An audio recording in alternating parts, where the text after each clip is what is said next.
You received a call from an inmate at the Department of Corrections. This call will be recorded and monitored. If you wish to block any future calls of this nature, dial 7 now. To accept this call, press 5 now. To decline this call, hang up. Well, hello there, Mr. Clay. How goes the battle? Oh, I've heard of a few people out there that are suing the government for wrongdoing. You would think that they would follow the rules and follow their own policies, but for some strange, unknown reason, they would rather pay out lawsuit. Yeah, yeah, that's exactly what I say. If they do it, they need to pay for it. But it's just that that's our taxpayer money, and if it was up to me, I would rather have them follow the rules and regulations and proper procedure. You guys have rights in there. And if you go in there and you get mistreated by the staff, or you get improper or no medical treatment, they need to pay a high price if they're going to treat you like that. It's just that I would rather have you guys treated with respect and have them follow the rules just like they expect with you guys, instead of being taken to court. And okay, yeah, that that is true. Yeah, there's quite a few people out there, and I know insurance takes care of a lot of that stuff, and I guess they figure that just paying part of it's good. But if my company was sued, I would certainly talk to the staff and really crack down on following the rules. I don't think anybody's going to give you a set of rules that can't be followed. They're not going to say every morning at 5 o'clock you have to walk on water. The simply evaluating a person and at least attempting to get the proper treatment in there. And if it's going to fall on somebody, maybe it's going to fall on an outside agency that just didn't do a follow up or failed to perform the proper tests, or, yeah, that kind of stuff. Exactly. And see, my fiance is the same way. She's was mistreated, and there's a good possibility she'll go to court, and there's a good possibility she'll win. And she's just one of many that do that. And my goal in this situation is to make sure that everybody who does go to court, their story gets out. We need to know that this isn't just something that a person committed a crime and they're resentful and they want to get revenge. These are people who accept their punishment. If they're convicted, they'll simply say, "Yes, I committed this crime, but you're treating me wrong, against procedure." Right, right. Yeah, I know you're innocent. And that makes it even worse.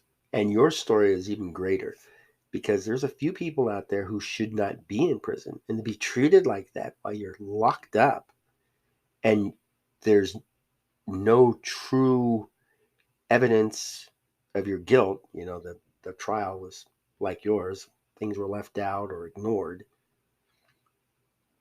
Okay. And I back you 100% on that. But yeah, it's true. It's not about the money. Yeah, I would rather see you treated with respect than pay out all these millions of dollars every year.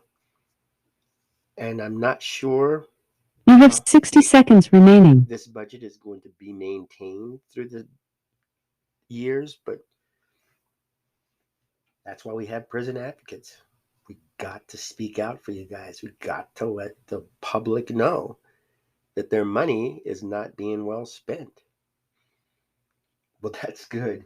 Good. We need as many advocates as we can get. If they're bombarded with 100 advocates, they may just kind of say, it's no big deal. We're going to continue. But if they're bombarded by You millions have 30 seconds remaining. of advocates, people out there who've experienced it and their loved ones, I think that'll have an impact. Good. Good. I'm glad you're going to get directly involved in all this. Well, best of luck. And I wish you didn't have to go through it. Well, thanks for the call and the update. And I'm going to look into what I can to help you out. Okay. Bye.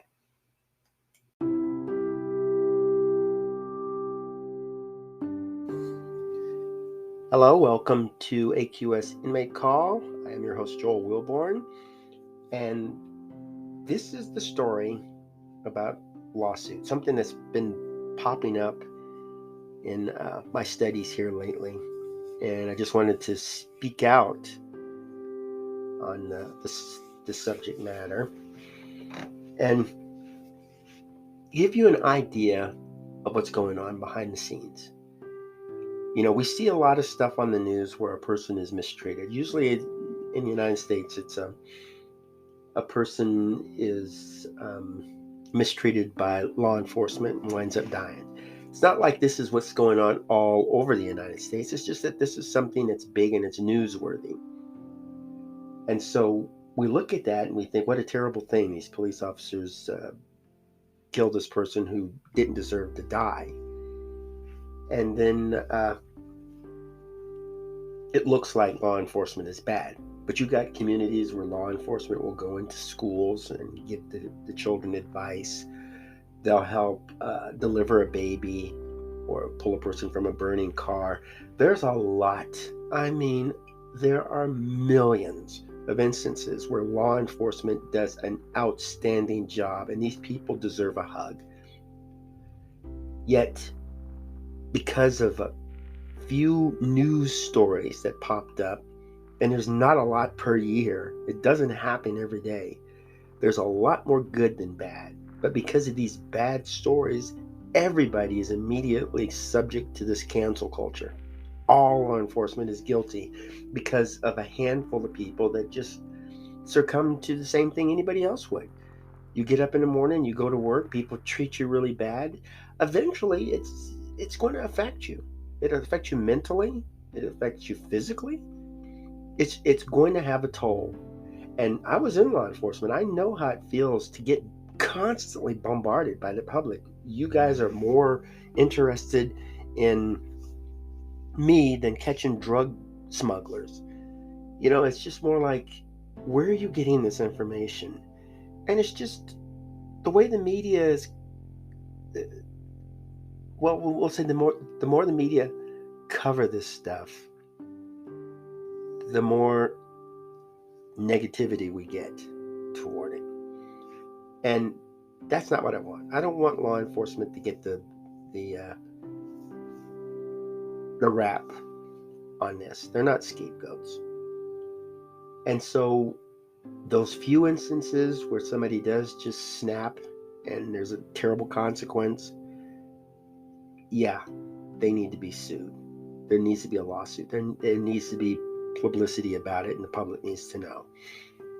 I also support the good things. If law enforcement does a TikTok video where a couple of officers are dancing and just spending time with community members, that's a good thing to publicize. You know, look at this great dance move for Officer Smith. What's the harm in that? But we're not going to see a lot of those, unfortunately.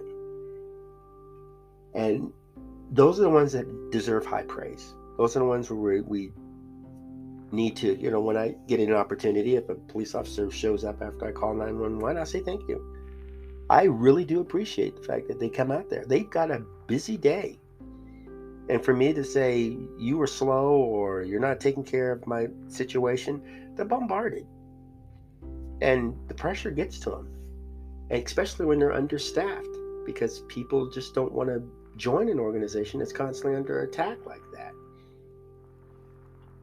And so these lawsuits, when people follow the rules, you know, follow procedure, follow the law, follow policy, nothing bad is going to happen. Well, I mean, it might, but for the most part, we can get through the day. And I know when I was in the military, I would drive a fuel truck out to fuel up the jets and the airplanes in the Air Force. And I had a checklist. And even though it was a procedure that I followed every single day, before I hopped out of the driver's seat, I grabbed that checklist, opened it up, and went down to number one. All the things I had to do. And if an evaluator came out and saw me using that checklist, I got good points. But if my checklist was still sitting in the cab, I got a little talking to. And as mundane and tedious as I might have thought, following the checklist, there was less of a chance of me messing up. You just go step one, step two, step three. Don't skip anything and don't repeat anything. And I had a lot of good instances just because I followed the rules. And I like that.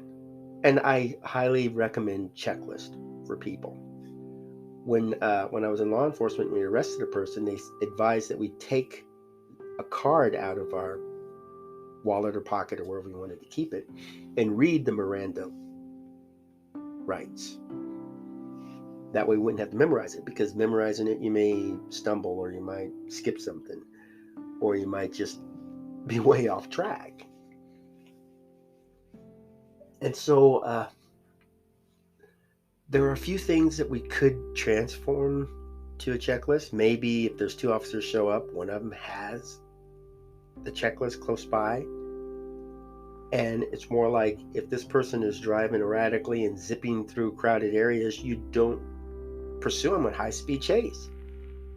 You call it in, you get the license, description, anything you can. And even if that person was a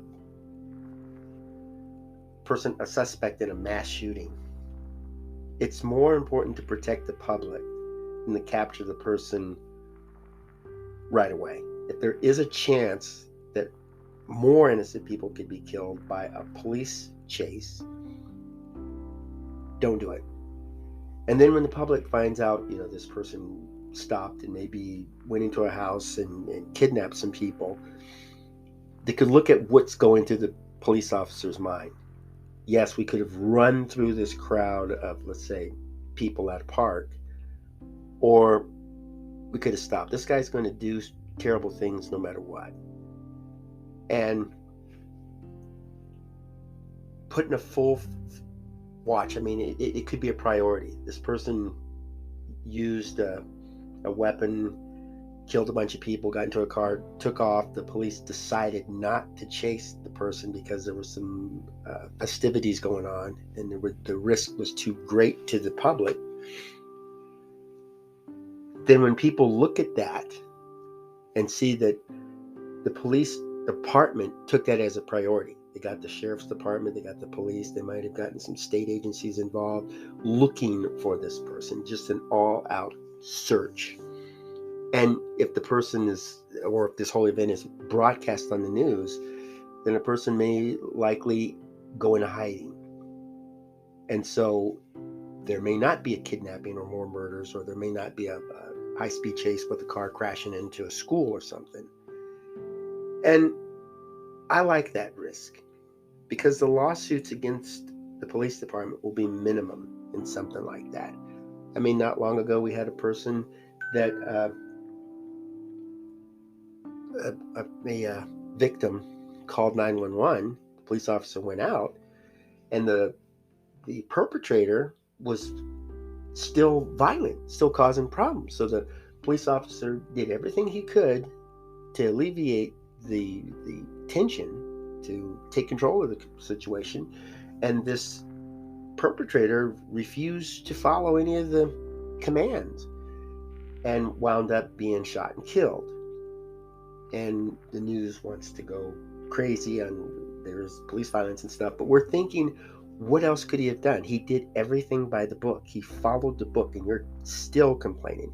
Even the people who called 911, whose life was saved, came out and said, I'm glad these people showed up. I'm glad they did what they did. I'm sorry this person had to die, but this perpetrator would not listen.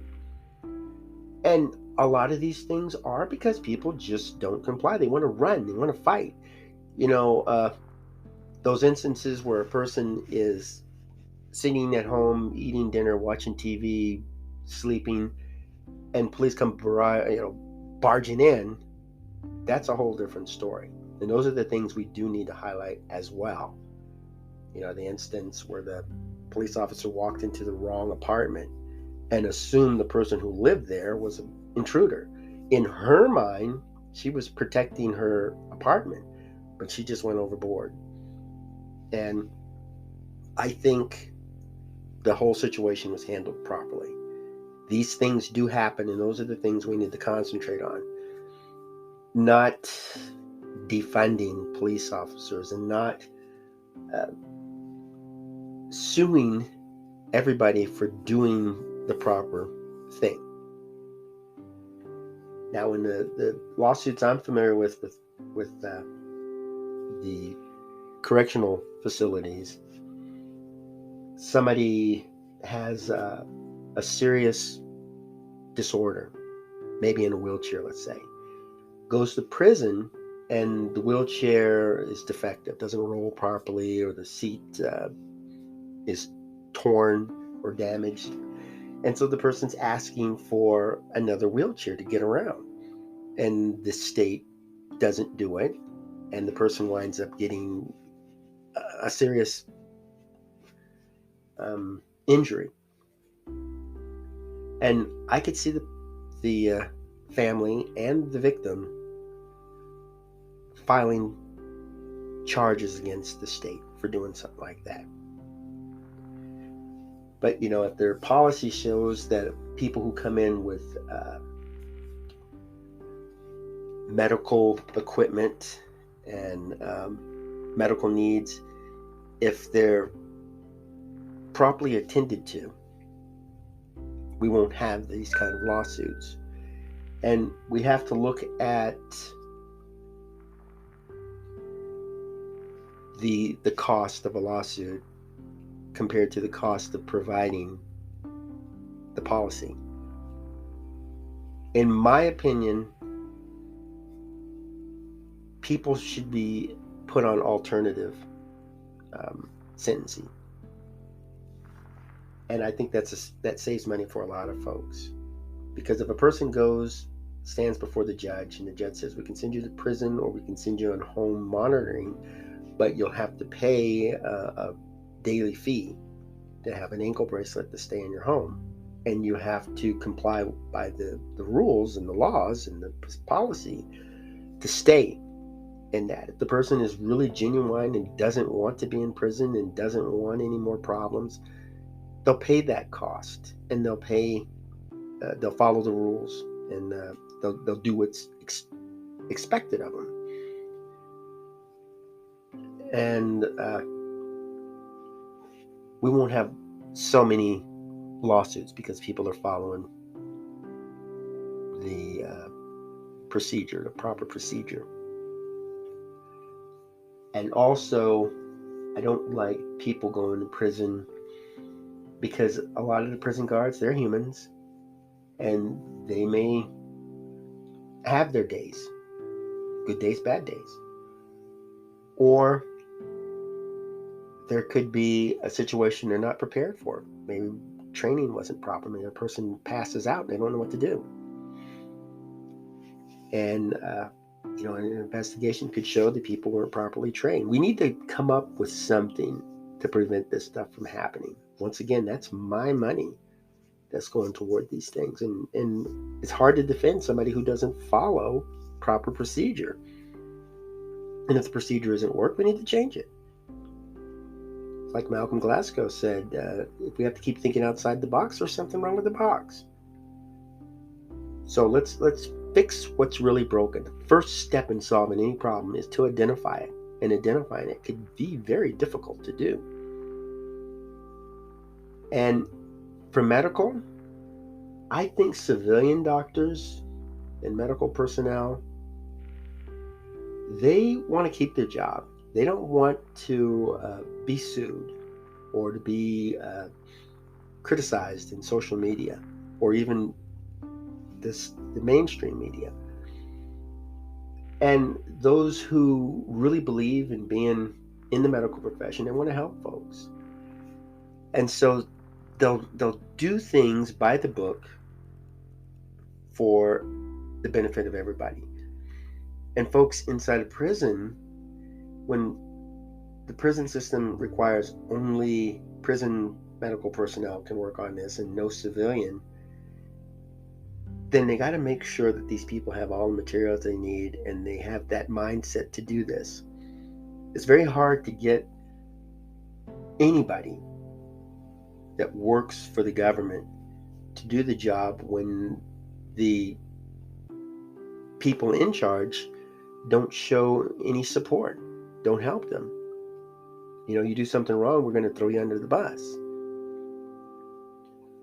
When a government agency doesn't support people during a lawsuit, it means that that person didn't follow the rules. When they do support the people, it means the person did follow the rules and they stand by their procedure. We need to see more of that. We need to see government officials stand up and say, our people followed the rules. These things have been in effect for decades, and we support our person. Rather than, we're not going to talk about it because it's an ongoing investigation, and then once it's over and they lose, they don't want to discuss it anymore. It shouldn't be forgotten.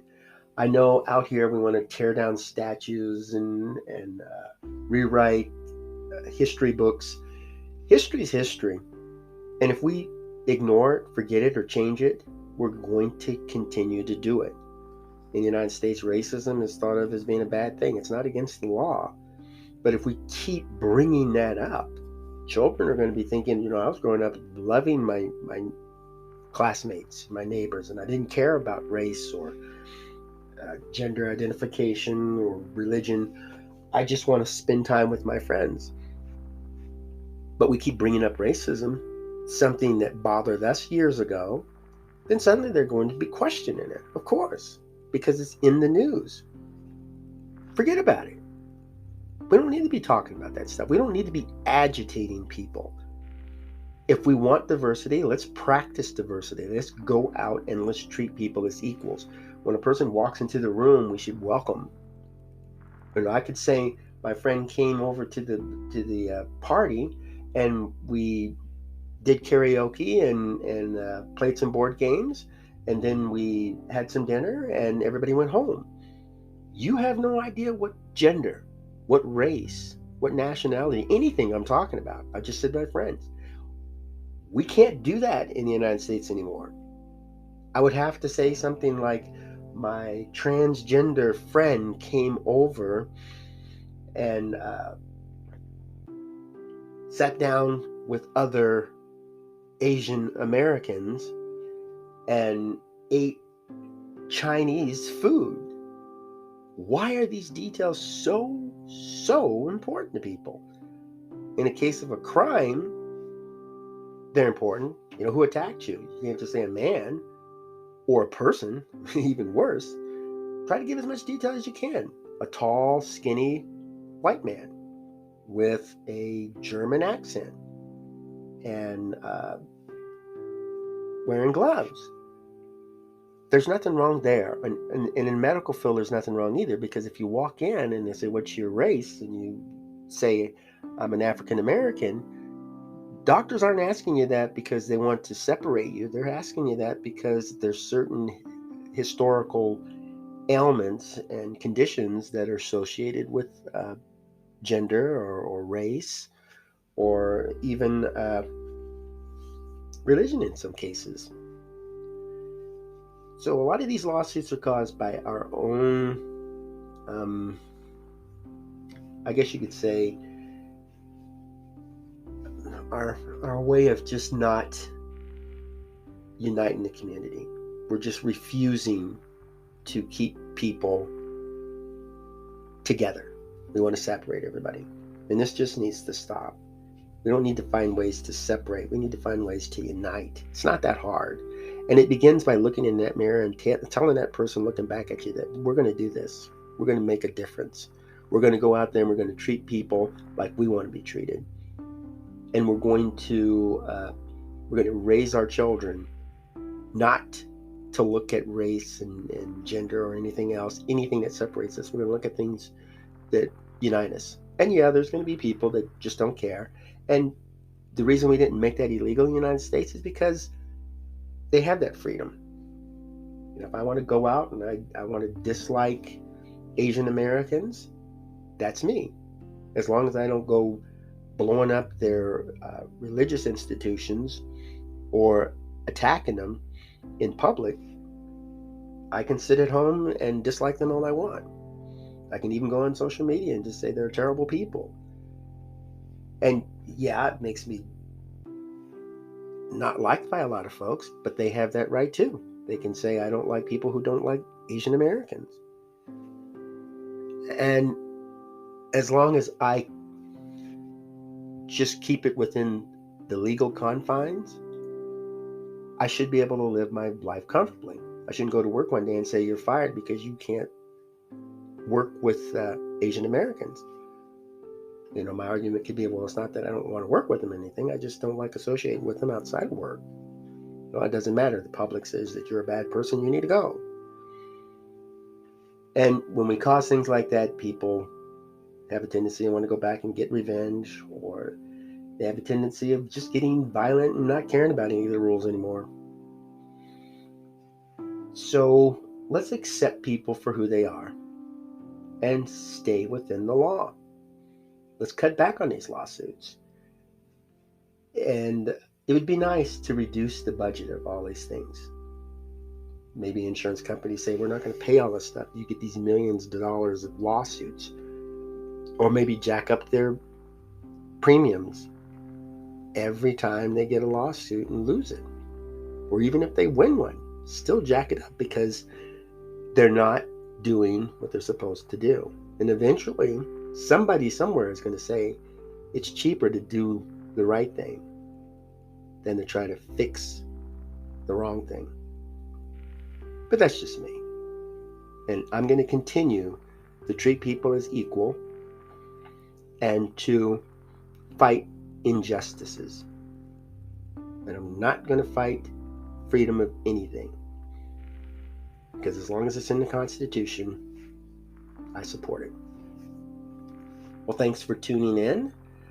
Hopefully you'll join our cause and help us to cut back on some of these lawsuits and get people to follow procedure and law and policy. Go out, have yourself a wonderful day, and make fantastic memories for tomorrow.